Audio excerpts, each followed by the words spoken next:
Okay, so today is October 10th, and the topic of today's reading from the book Affirmations for the Inner Child by Rocker Lerner is vulnerability. Vulnerability is a part of my humanness. When I was a child, I was certain that adults knew something I didn't know, something that made life perfectly clear.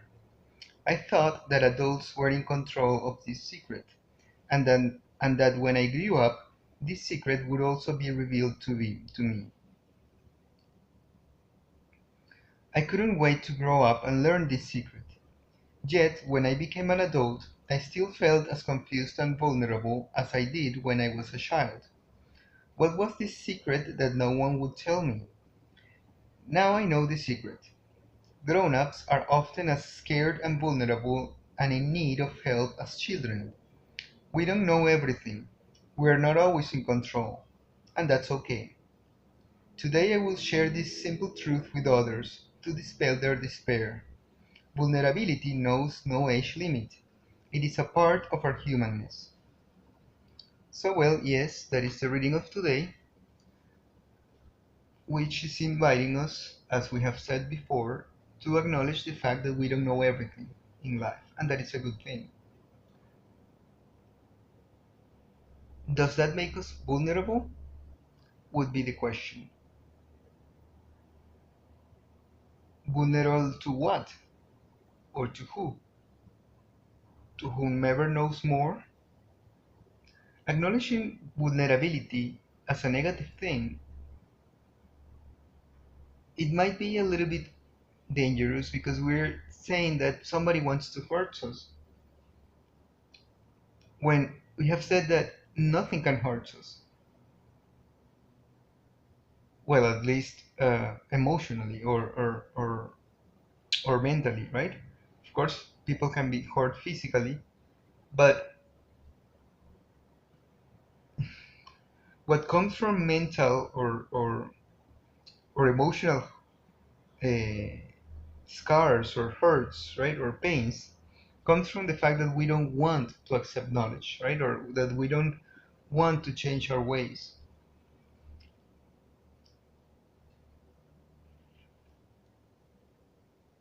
We're only vulnerable when we don't want to see the world in a different way, right, with a different perspective, or when we are against a grand truth, right, a bigger truth, a truth that cannot be disputed.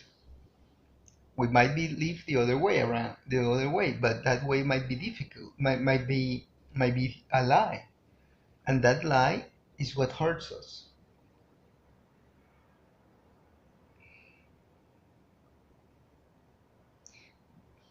There is no bliss in ignorance. Ignorance is only blissful when you accept the fact that you don't know everything, but you're willing to learn.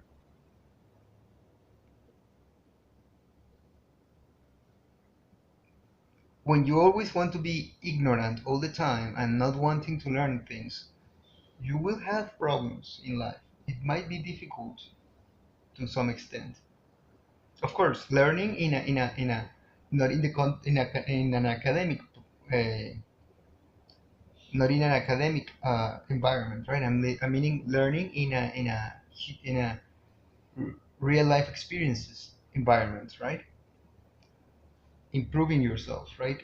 Changing yourself a little bit, etc., right? So again, you have to be careful with that, right? With the way that the world works, and what do you deem as truth and real, right? So yeah, you have to be careful with that world. Yes, we are entities that can be hurt physically, mentally, emotionally. There are ways for us to protect ourselves from that. One of them is knowledge and applying the knowledge in a correct fashion, in a correct way. It's good to recognize that we are human and we are not gods. We might not even be close to sons of gods. unless we achieve a certain level, perhaps, right? But don't think yourself as a hero or a superhero or something like that, right? That might be one of the objectives of today's reading, right? And acknowledging that people are also afraid of the lack of knowledge, of not knowing, and they're always pretty much showing that that fear. You can smell that fear, especially when they want to be in a group all the time, or they value group more than individuality, right? That comes from fear. So, in any case, that's pretty much the reading of today. It has a lot of ways to look at it. But if you like the reading, give it a thumbs up, leave any comments below, subscribe to the channel, share through social media, and as always, if Providence allows it, we will meet each other in a different day.